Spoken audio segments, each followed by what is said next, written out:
There's the arrivals. Okay. Uh, $28 tickets on family night. I mean, guys, people were paying way up for tickets, or willing to, last year. And somebody said, well, you didn't turn out to be right on that attendance number. Let's talk about what's happening with the Indiana Fever's social media right now, because something is seriously broken. Fans are noticing a pattern that's impossible to ignore. The team's official Twitter page is posting about Kelsey Mitchell meeting fans, about $28 family night tickets, about arrivals and schedules. But there's one person conspicuously absent from all of this content, and it's the player who sold out their arena last season. At right here, Kelsey Mitchell. And people notice this, by the way. This is them showing the schedule. Kelsey Mitchell is on here. The Fever hates Caitlin Clark. It's getting weird. 0-4, we got to lose with Kelsey Mitchell ball hogging.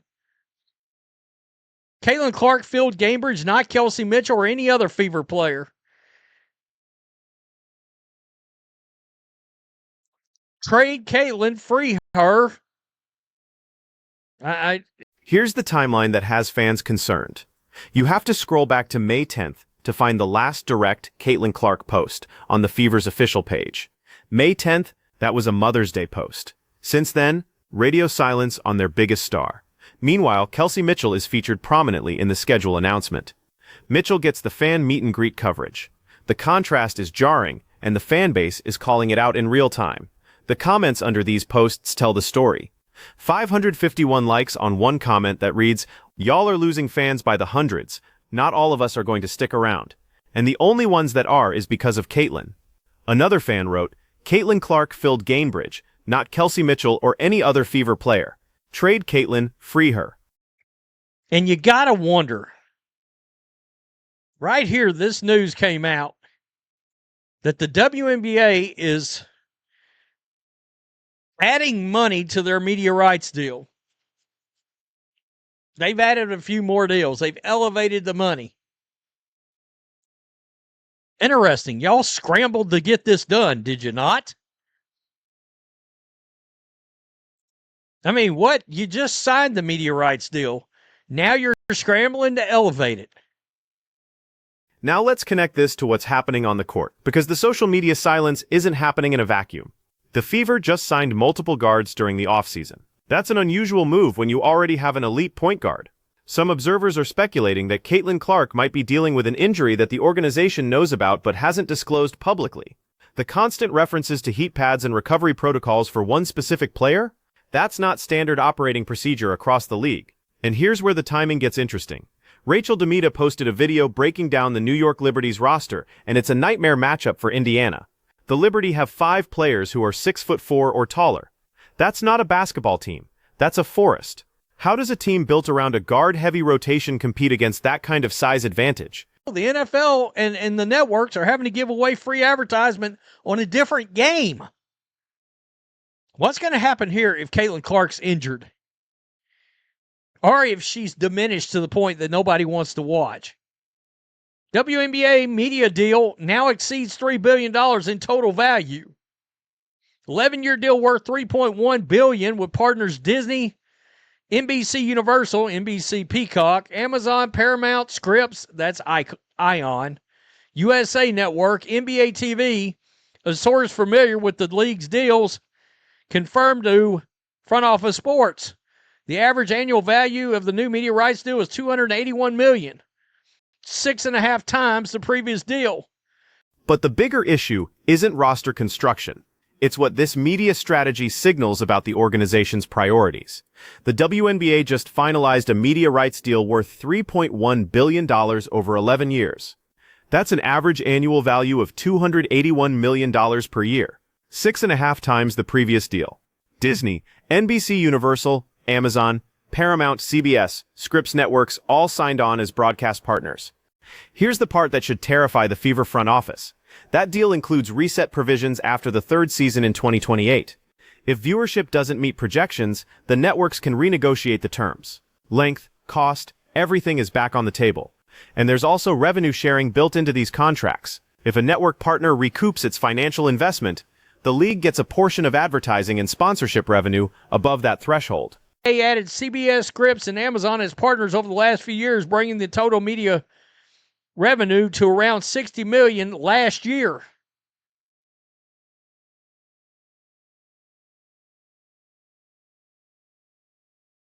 The deal comes with reset provisions.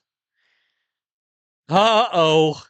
After the third season in 2028, if triggered, the sides can renegotiate the terms of the deal, including length and cost, but it's unclear whether the provision can be triggered by the league, its partners, or both. Translation: the networks are betting on specific viewership numbers. They're projecting audience size based on star power and fan engagement. And right now, one player drives those numbers more than anyone else in the league. So when the Indiana Fever's social media team decides to feature everyone except that player, they're not just making a marketing mistake. They're potentially jeopardizing the financial projections that underpin a $3 billion media deal. Think about what happens if Caitlin Clark gets injured, or if she's mismanaged to the point where her playing time gets reduced and she becomes the 27th best player in the league instead of a franchise cornerstone. Advertisers will demand make-goods. Networks will want additional commercial inventory on other programming to compensate for the lost viewership. This has happened in the NFL when marquee games underdeliver on ratings. The league and the networks have to give away free advertising slots to make sponsors whole. There's also revenue sharing that includes in the deals that would push the number above 281. The league will receive a portion of advertising and sponsorship revenue from any partner that, quote, recoups its financial investment.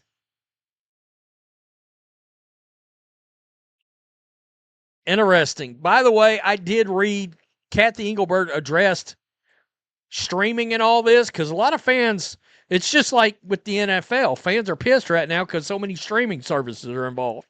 That's sports. And I hate. The ticket pricing tells you everything you need to know about market demand.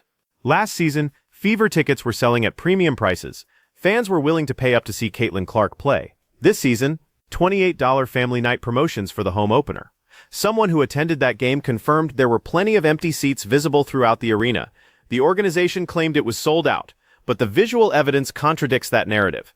This represents a massive shift in market dynamics from just 1 year ago, when you go from sellout crowds paying premium prices to discount promotions with visible empty seats. That's not a minor adjustment.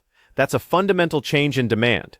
And it's happening while the league is trying to convince media partners that they're worth $281 million per year. Loathe it. I think these games ought to be on actual television channels.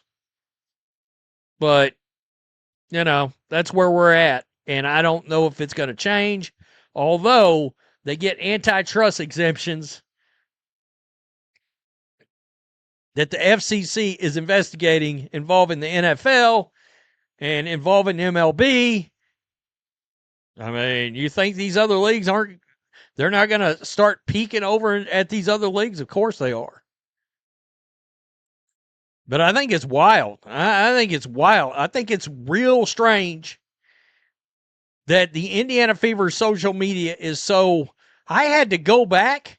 Here's what makes this particularly frustrating for fans. Sports franchises lie. That's not cynicism, that's reality. General managers lie about injuries. Coaches lie about playing time decisions. Organizations lie about internal conflicts. It's standard practice across every professional league. The difference is that most leagues have media members who will call out those lies when the evidence contradicts the official story. The WNBA media landscape? Largely benign. Largely unwilling to challenge official narratives. When a team posts content that systematically excludes their biggest star, and fans notice the pattern and start asking questions, where's the media accountability? Where are the beat reporters pressing the organization for answers about this social media strategy? The silence is deafening. So let's break down what we're actually looking at here, because this goes way beyond social media management. First, the pattern itself. The Indiana Fever's official Twitter account has gone days at a time without posting direct Caitlin Clark content. Not highlights, not quotes, not behind-the-scenes footage. Meanwhile, other players get featured regularly. Kelsey Mitchell meeting fans, schedule announcements with Mitchell's image. Arrival footage highlighting everyone except the player who drove record attendance last season. This isn't an accident. Social media strategies are planned. Content calendars are approved by multiple people in the organization. This is a deliberate choice. Second, the fan reaction. These aren't just casual complaints. Fans are documenting the pattern with screenshots and timestamps. They're comparing the Fever's social media approach to how other WNBA teams feature their star players. The contrast is stark. When your own fan base is saying trade Caitlin, free her under your official team posts, you've lost the plot. That's not normal sports banter. That's fans actively rooting against their own organization because they believe the organization is mismanaging their favorite player. Third, the injury speculation. Multiple guards signed in the offseason. Constant references to recovery protocols. Heat pad treatments getting mentioned in ways that aren't standard for other players. The organization hasn't disclosed any injury, but the circumstantial evidence has fans concerned. And here's why that matters for the media deal.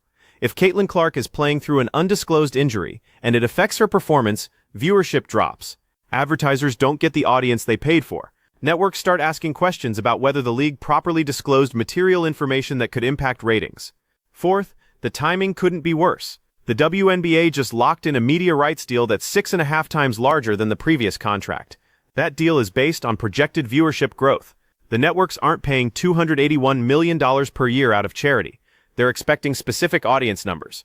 Those projections are built on star power. And right now, one star drives more viewership than anyone else in the league. If that star gets diminished through injury, mismanagement, or organizational dysfunction, the entire financial model gets called into question. Fifth, the reset provisions in the media deal.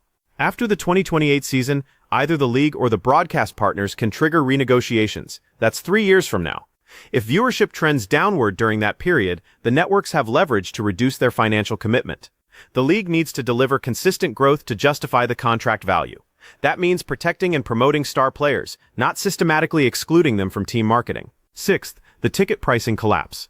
From premium sellouts to $28 family night promotions in one off-season.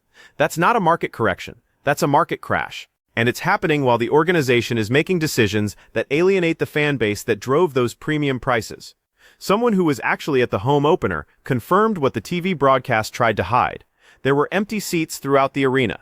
The organization can claim a sellout all they want. The people who bought tickets and showed up know what they saw. Seventh, the broader implications for league credibility. The WNBA has spent years arguing that they deserve better media coverage, better pay structures, better investment from ownership groups. Those arguments are valid. But when an organization gets handed a generational talent who drives record viewership and attendance, and then systematically excludes that player from their marketing while making questionable roster decisions, it undermines the entire league's credibility. It reinforces every negative stereotype about organizational competence in women's professional sports. Eighth, the media accountability vacuum. Where are the beat reporters asking the Fever's front office about this social media strategy? Where are the questions about the guard signings when they already have an elite point guard? Where's the investigative reporting into whether there's an undisclosed injury affecting their franchise player? The WNBA media landscape is too comfortable letting organizations control the narrative without pushback. That's not journalism, that's public relations. Ninth, the fan trust erosion. Once you lose fan trust, it's almost impossible to get it back. Fans are now watching every decision the organization makes through a lens of suspicion. Every substitution pattern gets scrutinized. Every social media post gets compared to how other players are featured. Every quote from coaches or executives gets analyzed for what's not being said. The Fever have created an environment where their own fan base doesn't trust them to make decisions in the best interest of their star player. 10th, the competitive implications. The New York Liberty have 5 players 6'4" or taller. That's a size advantage that's almost impossible to overcome with guard-heavy rotations. If the Fever are building their roster around the assumption that Caitlin Clark might be limited by injury, they're preparing for the wrong season. If she's healthy and capable of playing at an elite level, they need personnel who can compete against teams with significant size advantages. The roster construction doesn't match either scenario effectively. Here's the bottom line. The Indiana Fever are in danger of wasting a generational opportunity. They have a player who drove record attendance, record merchandise sales, record viewership, and record social media engagement. That player is the reason the WNBA was able to negotiate a media rights deal worth $3 billion. And instead of building everything around maximizing that player's success and visibility, the organization is making decisions that systematically diminish her presence in team marketing. This isn't about one social media manager making bad choices. This is about organizational priorities that don't align with financial reality or fan expectations. The consequences won't be immediate, but they're coming. Fans are already checking out. Ticket prices are already dropping. The trust is already broken. And when those media deal reset provisions kick in after 2028, if viewership hasn't met projections, The networks are going to ask hard questions about why the league's biggest star was mismanaged by her own organization. So what should Fever fans do? Keep documenting the pattern. Keep calling it out. Keep demanding accountability. Because the only way organizations change is when the financial consequences become impossible to ignore. And right now, the Indiana Fever are sprinting toward those consequences while pretending everything is fine. It's not fine. The fans know it. The numbers prove it. And eventually, the people who signed that $3 billion media deal are going to know it too.